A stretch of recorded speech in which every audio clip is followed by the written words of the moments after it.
Every fall, do you imagine cooking the perfect turkey that your friends and family all rave about? This is a perfect turkey. But you end up serving them something that tastes like this.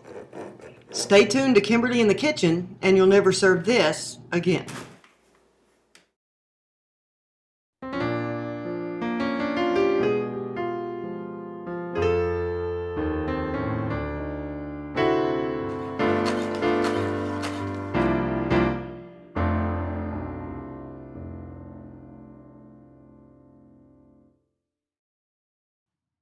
Step 1 to the perfect turkey is thawing your turkey properly in the fridge for 3 to 4 days.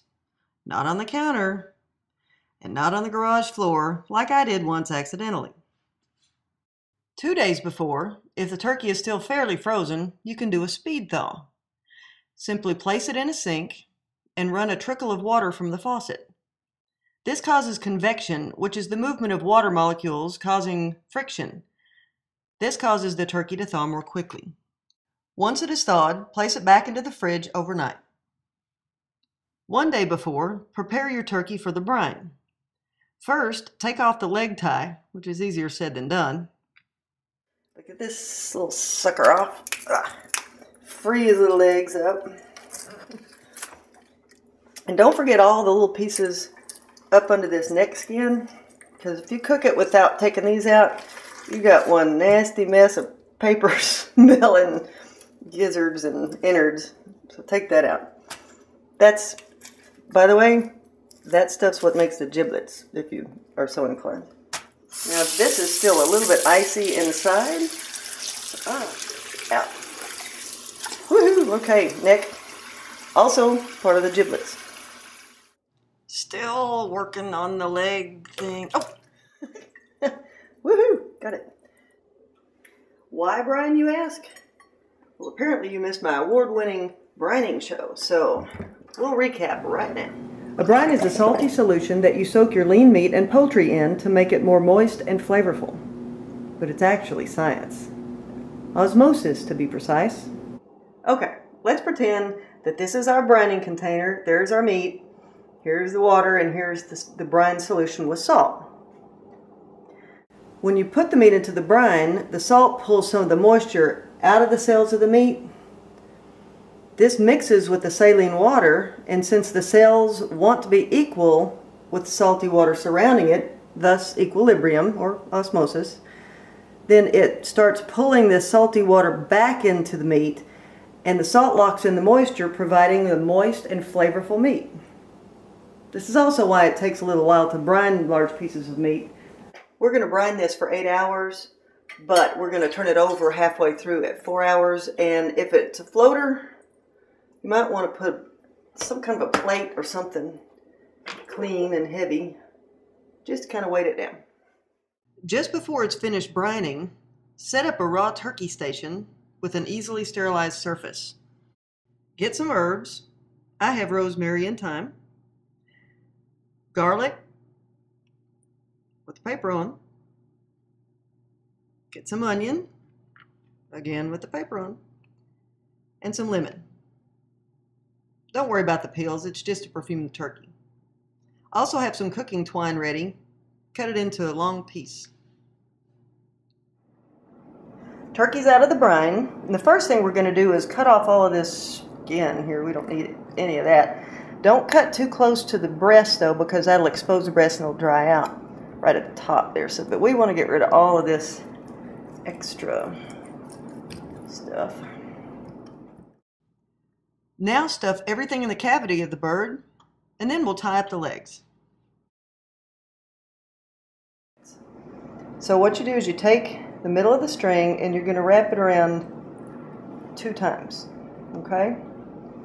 You're going to do the same thing pretty much any way you can get it. There's not any hard and fast. And I do 2 knots right here. I don't know if you can see.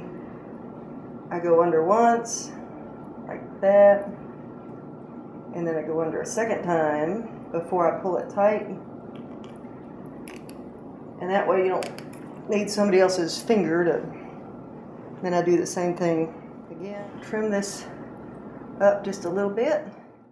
Put it back into the brine container, breast up and uncovered. then back into the fridge. Now your turkey's out of the fridge and you're ready to cook it. First thing I do is put on a glove and then put on some oil or butter, whichever you like. I use extra virgin olive oil. Any kind of oil will work. All you're doing is going to brown the skin with it. Underneath the thigh. Okay. Now the reason that you wear the glove is so you can do this. And then you can put your salt and pepper. Now at this point, you've got two options. You can just put this right into the roasting pan, just like this if you like. Or you can do it my way.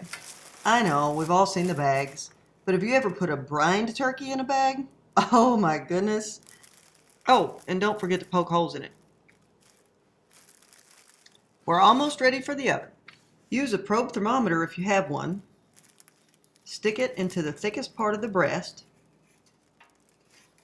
And if you hit a bone, just back it up a little bit. Plug it in and set it for 160 degrees. See this pop-up timer? It's filled with a substance that melts at about 185 degrees. If you cook this turkey to 185 and then carryover cooking takes it up another 15 degrees, you'll be serving, well, you know. 160 for white meat, 170 for dark meats. All you need to remember. Now put it in the oven, legs first. After 3 or so hours, or when the thermometer beeps, check the temperature in the dark meat. It should be 170. Don't take out the probe right now. Juices will gush. Carefully remove it from the bag, cover it with foil, and let it rest for at least an hour. Set up a carving station so you can carve it before it leaves the kitchen. To carve, cut the strings on the legs, then slice the skin between the leg and the breast. Push the legs down until the joint pops loose. Cut the legs off. There should be another pop at the joint that makes it easier to cut. Then cut the thigh off above the joint at the back.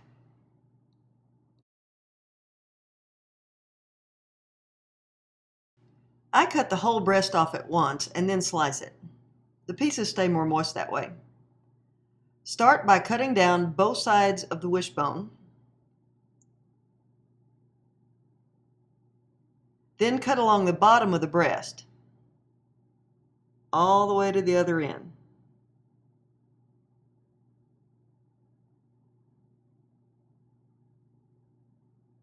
Then cut along the keel bone in the middle.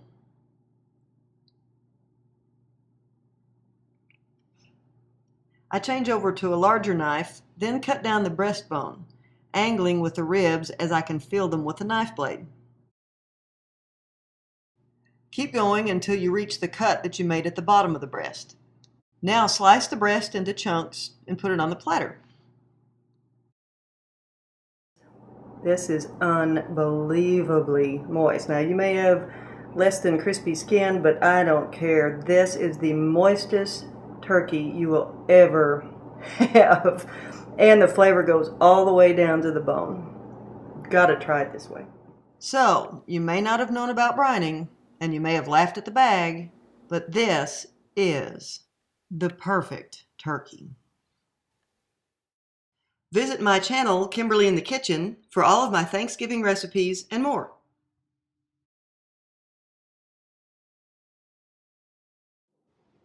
See you next time on Kimberly in the Kitchen.